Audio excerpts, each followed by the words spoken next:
Welcome to Good Grief, the podcast where resilience meets reality. I'm your host, Dr. Christine Malone. In this podcast, we delve deep into the stories of individuals who've triumphed over tragedy, adversity, and trauma. In every episode, we bring you raw and honest narratives from guests who faced life's most challenging moments head on. Through candid conversations, they share their journeys of resilience, shedding light on the strategies, mindset shifts, and support systems that empowered them to rise above their darkest hours. Join us as we explore the profound depths of human resilience and discover how, even in the face of life's toughest trials, there can be light, growth, and yes, good grief.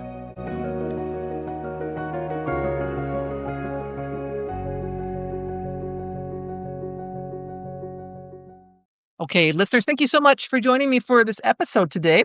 My guest, due to this being a very sensitive topic, has a pseudonym, so we're going to call her Joan. She is an IT professional and the oldest of three siblings. And we're going to talk today about her sister's death and kind of how that transpired and her reaction to it and kind of what she's been dealing with since all that happened. So, Joan, thank you for joining me. Oh, happy to be here. So tell us a bit about, if you want to kind of start with, how was your relationship with your sisters you're growing up? So if you were oldest, obviously she was younger than you. So you were in her life the whole time. She is the middle child of three. She was 2 years younger than me. And then my brother is almost 11 years younger than me. So, but yeah, it was, our relationship was contentious, I would say. She was a very, people would use the word emotional. And yeah, we used to joke that she could cry on command and, but had a flair for the dramatic, very creative, very intelligent, a brilliant writer, very smart, very bubbly. She was involved in, school plays. She was a social butterfly, whereas I really wasn't. And then even into adulthood, she was very kind of the life of the party, liked to be the center of attention, just very uninhibited in a lot of ways. But the relationship between the two of us was difficult. She first, and in retrospect, reading some of her journals after she passed away, she literally, according to her writings, she hated me.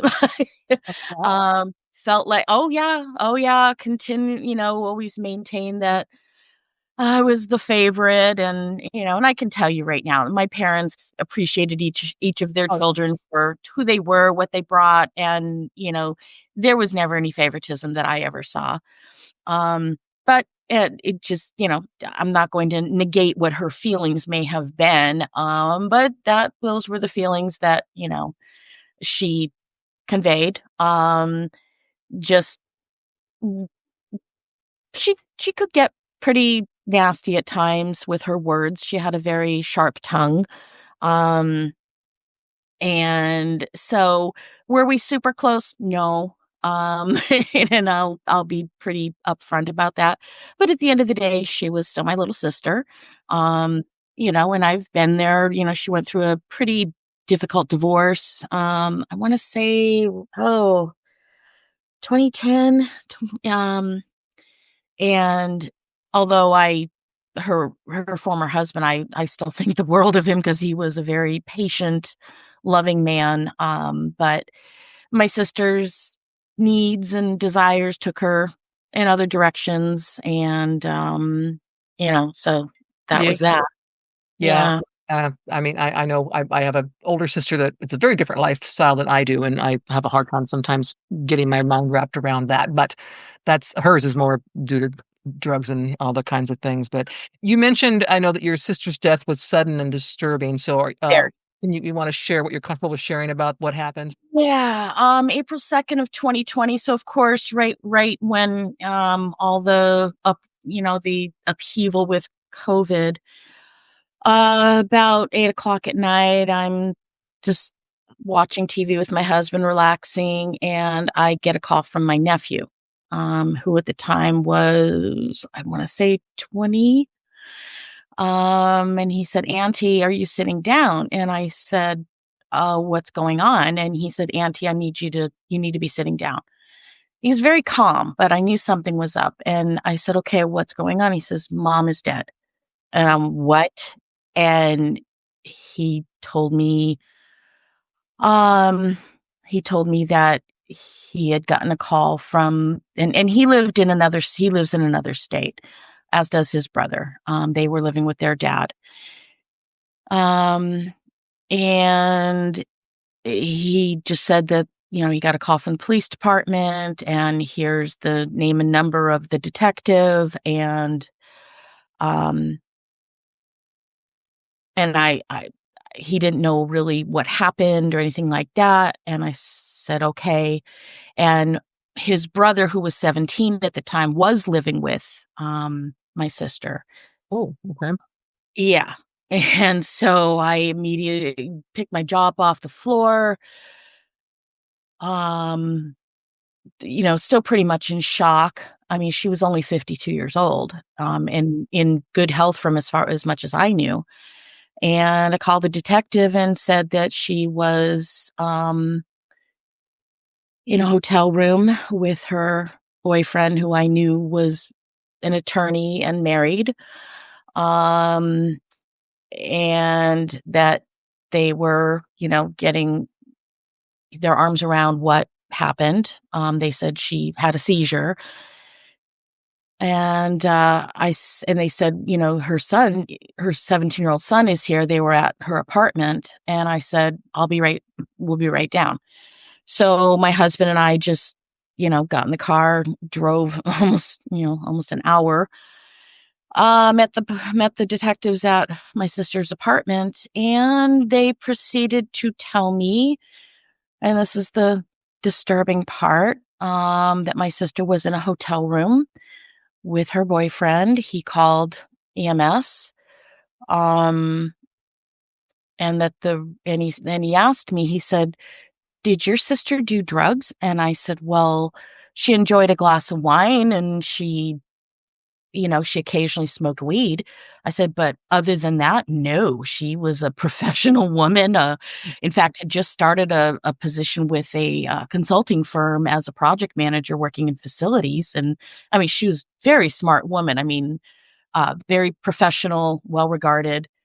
So all of this just knocked me off my feet." And I said, "No, why?" And he said, "Well, um, she did something." He said, "Do you know what booty bumping is?" And I said, "No."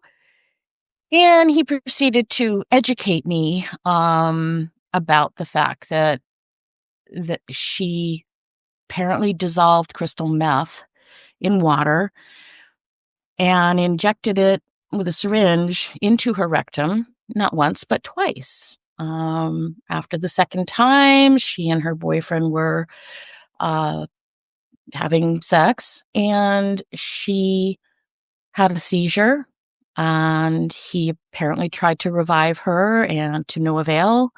And she was DOA when, EMS showed up at the hotel. Oh, So, yeah, that was a lot to take in. I mean, I knew that my sister, from about 2012, as far as I can piece together after kind of the post-mortem on all of this, that was a whole thing in itself. But I knew she had been involved with what she referred to as the sex positive community, meaning she had gotten involved in BDSM. And at that moment, I hadn't realized how deep she had gotten into it. Yeah. So then, of course, I have to figure out how I'm going to tell my parents, who at the time were in their late 70s. They're still both very much alive and healthy. I had to figure out how to tell them that their middle child died, and this is how she died. Which, the hour car trip home with my nephew just in the back seat, just speechless and doing nothing but playing a game on his phone. Yeah. So trying to attend to his needs, although really all he wanted to do was sleep. And I think that was his way of escaping. But also knowing that, okay, this is how your little sister died. Um, and that there was a pending potential criminal investigation. Okay. And then, yeah, having to break that news to my parents. I called them. It was about 10 o'clock at night.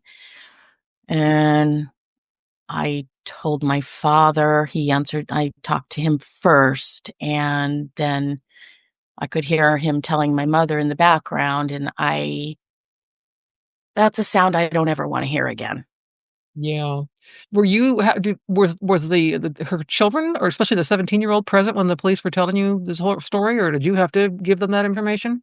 He knew that she died. He did not know how, and I don't know to this day if he truly knows how. To this day, I don't know how much of her lifestyle he was exposed to, being, sharing an apartment with her.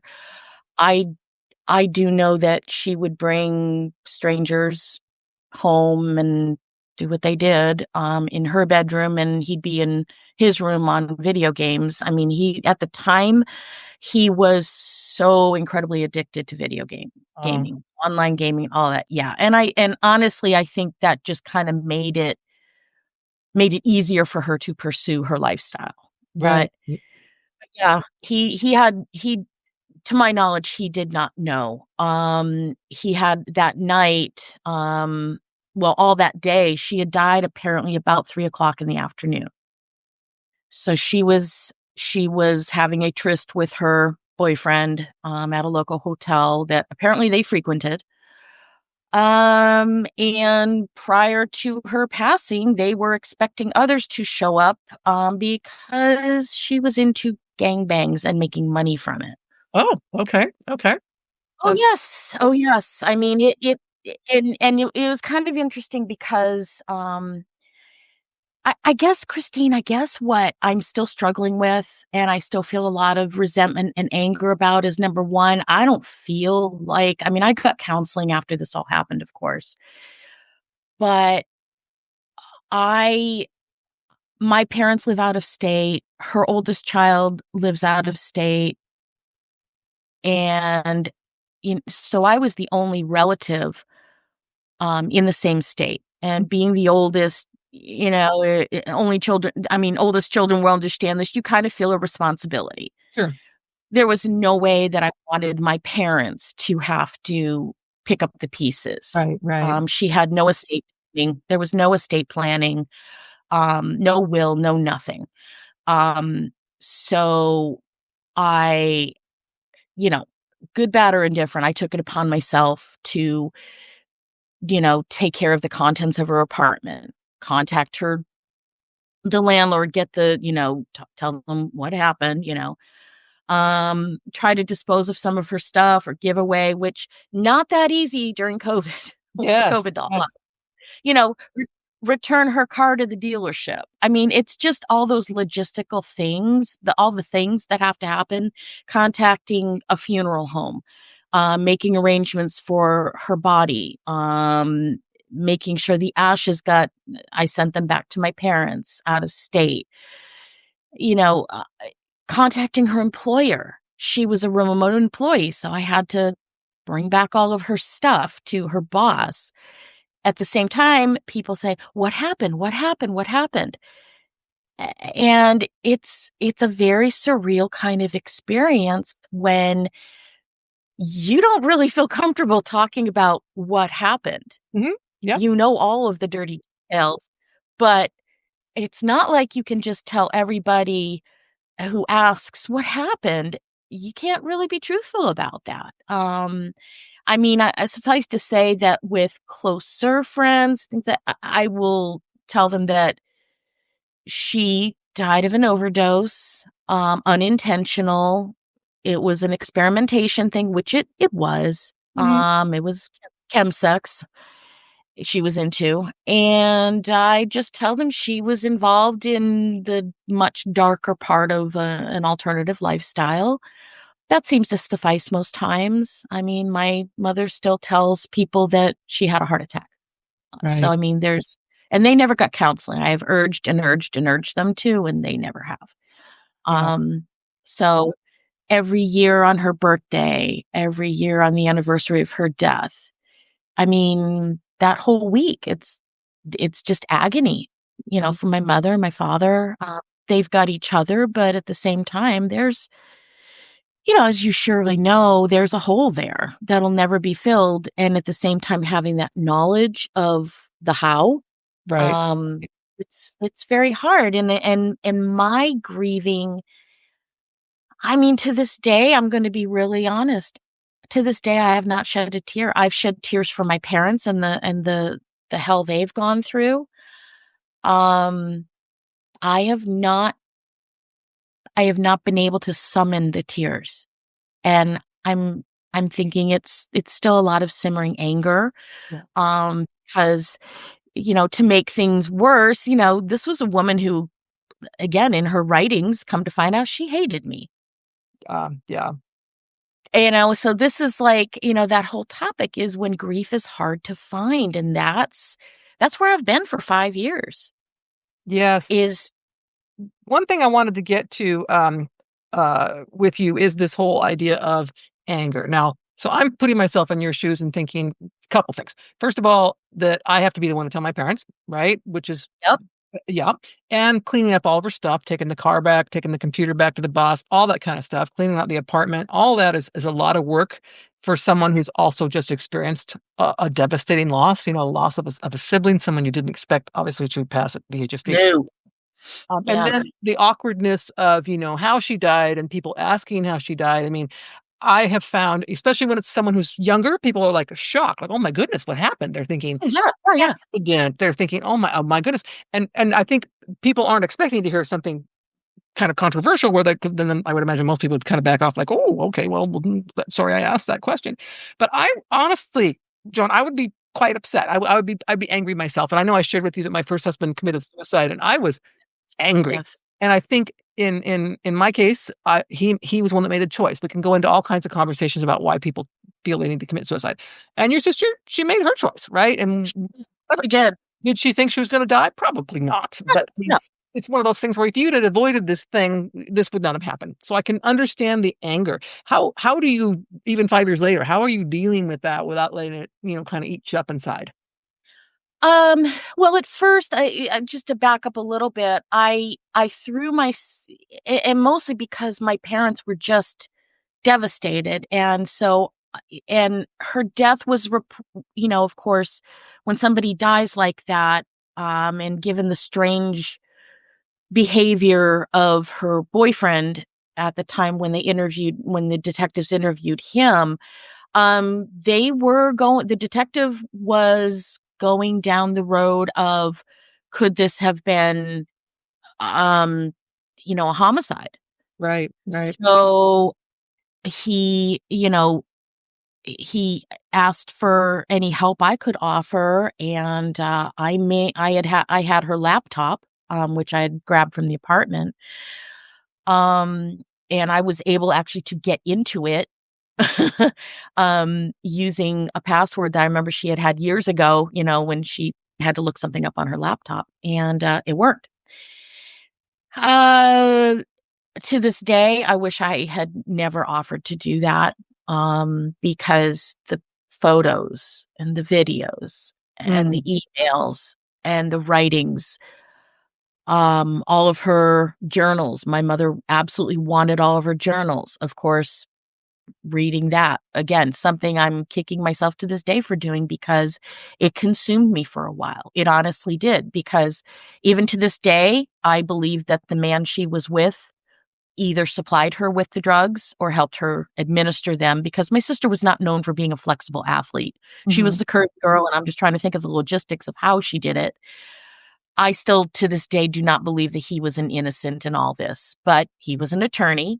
Um, I did find out he passed away last year, which I'm honestly happy about. And so I was trying to help in the investigation. I even went to the point of making a complaint against him, filing an ethics charge against him with the Washington State Bar. And I provided them all kinds of evidence. That turned out to be pretty much a slap on the wrist. But yeah, I mean, that's one of the areas where, I thought maybe there could be some answers. I'm a person who wants answers. And so that's why I participated in helping the police department. In the end, they couldn't find anything that would stick, from a prosecution standpoint. And so her death was ruled an overdose, and which, also meant that one of the insurance policies did not refuse to pay out for my nephews, because that was an exclusion. But yeah, I mean, I guess going back to how do I reconcile all this? Wow. I'm truthful with it. I'm not I'm not prettying it up, if you will. Mhm. The way she died was, um, it was not what should have happened. But yeah, she made choices. She made conscious choices. She was not a stupid woman. She went into all of this with eyes wide open. Her reasoning for being in this lifestyle was that she found it empowering somehow. And again, I did have some good conversations with my counselor who said, given what you've told me, your sister sounds kind of like a narcissistic personality. And I'm like, yeah, she craved attention, craved being the center of attention, and this lifestyle gave her that. I mean, they would go to sex clubs.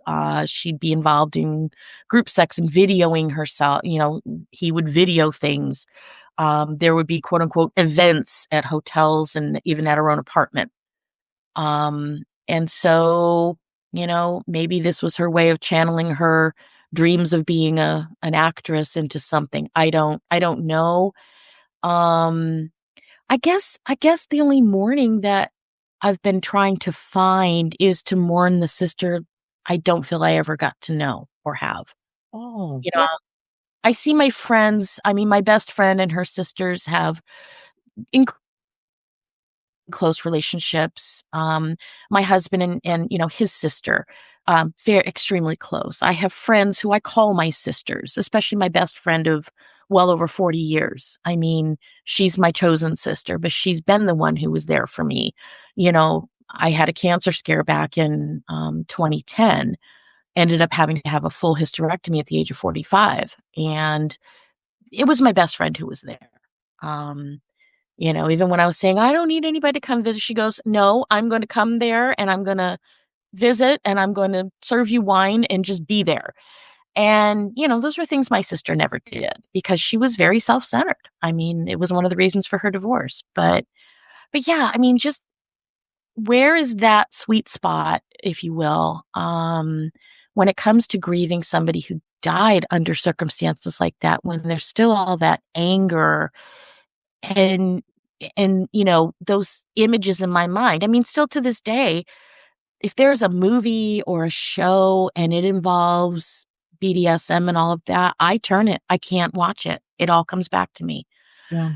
My husband has even said, I do think you have some degree of PTSD. I don't know about that, but No, um I would agree with that completely. I would. I know it, and I'll just give you a completely different example, but my mother and I did not have a very positive relationship. She was a woman who should never have become a mother. And when she was dying from cancer, I didn't have much contact with her. I had as bad as, I mean, just I didn't really have a relationship with her. So when she died, I did not have that, what people would say that normal, which I hate the word, mhm. grief, right? And I had people kind of judge me for that and say, "Well, I can't believe you don't miss, your mother. How is that? How's that possible?" I'm like, "Well, because I didn't have a mother like you apparently did. I had a very different mother." So, it's hard to explain to people when you aren't having what people expect you to have with the grieving process, right? It's like, Yeah, why aren't yeah, you crying? Why aren't you this? Why aren't you that? It's like, well, first of all, grief is very personal. It's very, very personal. How we just deal with grief is different from one person to the next. Not not judgy. So, that's kind of thing. And I think I'll give you just another example with my mom. I actually went through a grieving process of grieving the loss of not having had a decent mom. So it wasn't grieving her, it was grieving what I didn't have, the loss for me, which might be something to look at as just, you're not necessarily missing her, you're missing what you didn't get. And that is, Yeah, I think I think that sums it up in that, I always wanted to be the big sister, but I mean, even I remember as a child, even that, she had her tonsils out. I think she was all of maybe 3 and I was 5. And I wanted to bring her popsicles and I wanted to bring her a straw for her drink. And I'd get into the room and she says, go away, and that's just the kind of person she was. And I didn't understand. I didn't know what to do with that. I just kept trying, kept being there, like when she, was going through her divorce. I mean, I was traveling well over an hour just to go sit with her in court. She decided to represent herself. Um, I'd go there and just sit with her in court just to be there. And, so yeah, it was a very difficult relationship. But yeah, I think what I'm trying to mourn is, what I didn't have. yep, What I wished I had. The story I wish I could tell, I guess. yes, I don't want to tell the real story. It's not fun. It doesn't serve me. I wish I had a more bright story to tell. And I'll acknowledge the things that were positive about her. She was incredibly smart, a brilliant writer, a talented designer. She was very good at her job, had a great sense of style. Um, but that's about all I can find. I mean, she was horrible to my parents. yeah. Yeah. Yeah. My mother kept trying to understand, trying to be there, all of that. And, again, that's another thing that's hard is knowing that she treated my parents like that after, she broke their hearts a million times and they were still there. Um, so that was hard knowing that, my mother said things like, I just want to smell her one more time. When I was going through her apartment, her closet, I mean, she had thousands and thousands of dollars worth of clothes. She loved fashion. And my mom said, bring me something that smells like her perfume, Hmm. you know? So, it's just the little things like that. And, I'll get there someday, I think. I don't know how. I guess I'll never, I guess acceptance is the wrong word because you have no choice, right? Somebody dies, no matter how, you have no choice to accept it. I have, and I've been, I was helped take care of my father-in-law when he did, we had him do hospice in our home. He died a couple years ago, and as they say, it was a good death, right? He was happy, satisfied with his life, knew where he was going. Um, he was safe, quiet, warm under our roof, and I think that's the way it should be whenever possible.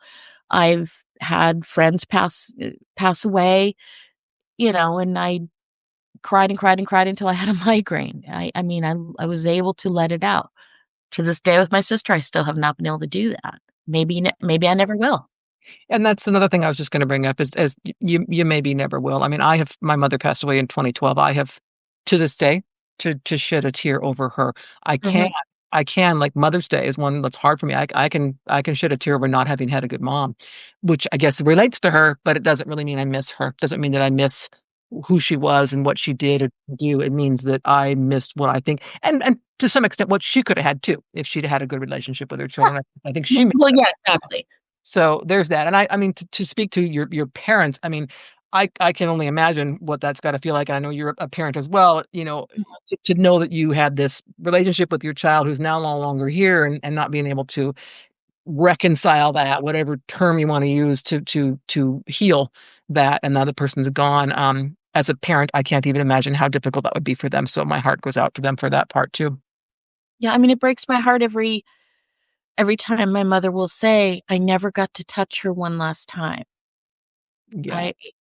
Because again, my sister died in a different state and all they have is her ashes. And it's not fair. But life isn't fair. I mean, yeah, I think that's where the anger, honestly, I mean, my sister could have said whatever she wanted about me. I was used to it, but I guess where the anger lies is I even told my mother recently, several months ago. I said, "I'm angry because I feel like she stole your sparkle." Oh, yeah. Yeah. I completely understand that. Yes. How about her? Are her kids doing okay these days? I mean, what are Yeah, actually, they're doing quite well. Her oldest, he's my first nephew. He Her oldest and I have a very close relationship. We always have. Um, he's, going to be graduating college in May and, looking forward to a bright future, double major, very smart guy, um, quick wit. I mean, I adore him. He and his mom were on the outs, were estranged when she died. Had already moved out. Um, he moved out when he was 17 and Mm, she allowed it. Yeah. But again, it was her very, very strong personality, pushing him, pushing him, pushing him. And he's being a teenager and she's wanting control uh, and he could have a sharp tongue, but he was raised under that. So, yeah, I've had some talks with him. He comes to me for advice, which I'm grateful for, and he's very, very close with my parents, and he's close with his own dad. His dad is terrific. Um, so I think he's going to be okay. I mean, my sister was not a. Both of her sons are adopted. She had fertility issues. Um, and I've even read in her journal that she had some regrets about having children d- mm, because she wasn't sure that she says that she did it to make her husband happy because she thought she should. right. Uh, Okay. but it was her husband getting up at 3 in the morning before his long commute to make lunches for the kids and all that while she was still in bed. Yeah. Um, yeah, that kind of thing. So I mean, I think she had a difficult time, um, whereas her ex, he jumped right into being a parent. It's all he ever wanted. She found it harder to bond. Um, she was all about, how, dressing them in cool clothes and buying the most expensive gadgets and furniture and this and that. I don't know if she had that mothering bone. I really don't. I think she tried. Um, I think she loved them as best, in the way that she knew how. Um, but, I think it's sad that, she died with still being estranged with her oldest.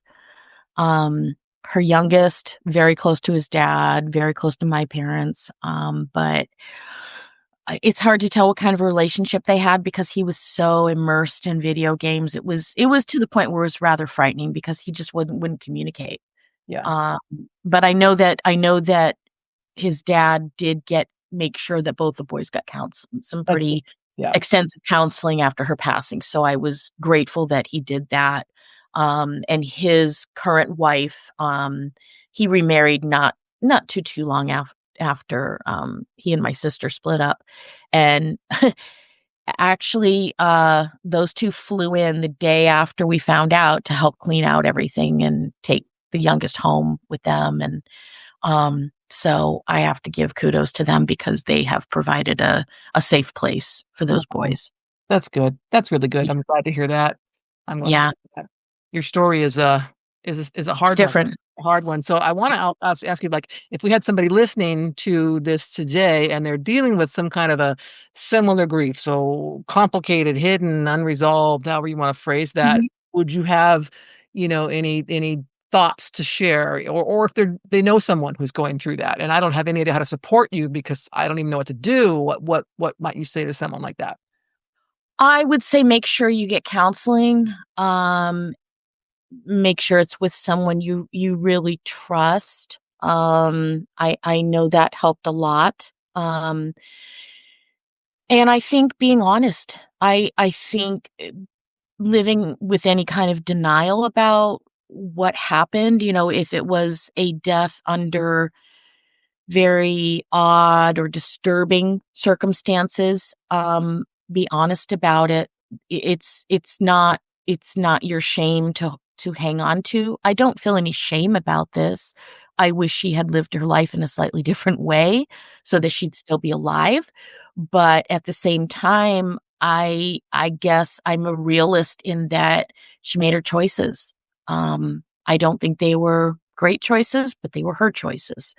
And maybe so I think, yeah, just be really honest with yourself and honest with your feelings. I mean, I'm very fortunate in that my husband is my rock. He's had me through hell and back, and um, I've been able to be very honest about my anger, my resentment, my regrets. And honestly, if I were to do it all over again, picking up the pieces of her life, cleaning up the mess she left behind, I don't know if I would have done all that, Christine. Hmm. I really don't. I I've had people say, "Why would you put yourself through that?" And I thought it was the right thing to do at the time, but maybe I just would have left the apartment be. Let the let the landlord figure it out. Yeah.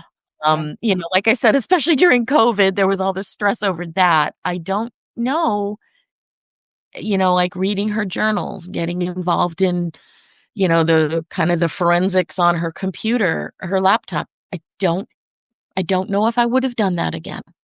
Yeah. Uh, That's a it's good. like I know too much, and it's stuff that I've said to my husband, I've said even to my mother, I wish I could find a hypnotist who could just erase Yeah. that segment of things for me so that I don't have to see those images in my head. I don't have to, feel my heart beating faster and you feel anxious when something comes on TV, related to BDSM. I really, I wish I could erase it. I can't, but I wish I could. So yeah, counseling number one, and don't be afraid to just speak it as disturbing or, oh, what's the word? I mean, not everybody is comfortable talking about BDSM and Sure. that whole rabbit hole. Um, but you have to just be willing to speak it. Yeah. And I like And your point of finding, counseling, yes, but also do you have people in your life that you feel safe with, that you oh, can share these things with? absolutely, absolutely, absolutely. I'm They, very fortunate. yeah, they don't have any idea, but they're here, they're there for you, and they're listening to you, and they're comforting and supporting you, even though obviously they can't fix this. I mean, this is not, this is Right, just this ain't fixable. And I've even had very, very, honest conversations with my own mom, and just telling her, "Ma, I'm here for you. I know that your grief is different because this is your child." And but I have said to her, "I still haven't cried. I'm still angry. I'm figuring it out, but at this point, I'm not there yet." And my mom has said, "I understand. I get it. She could be awful to you." So, the family unit, we're good. My brother doesn't talk about it much, but my brother and my sister were not close. There was definitely the age difference, but um again, my sister was a force of nature. Good, bad, or indifferent, she was a force of nature. And my brother just didn't know how to reconcile all of yeah, that. So, but my brother and I are extremely close. So yeah, I mean, that's kind of where we're at today. yeah, Um, but thank you for giving, a platform for, yeah, grief is not always straightforward. And man, it can be messy as hell sometimes. And this yeah. is one of those times. Yes, absolutely, absolutely. Well, Joan, thank you so much again for joining me today. I very much appreciate you sharing such a sensitive story. I'm going to guess that I'll be getting emails from listeners who've heard you and want to let me know how much it's helped them. So I appreciate you coming on. I hope so.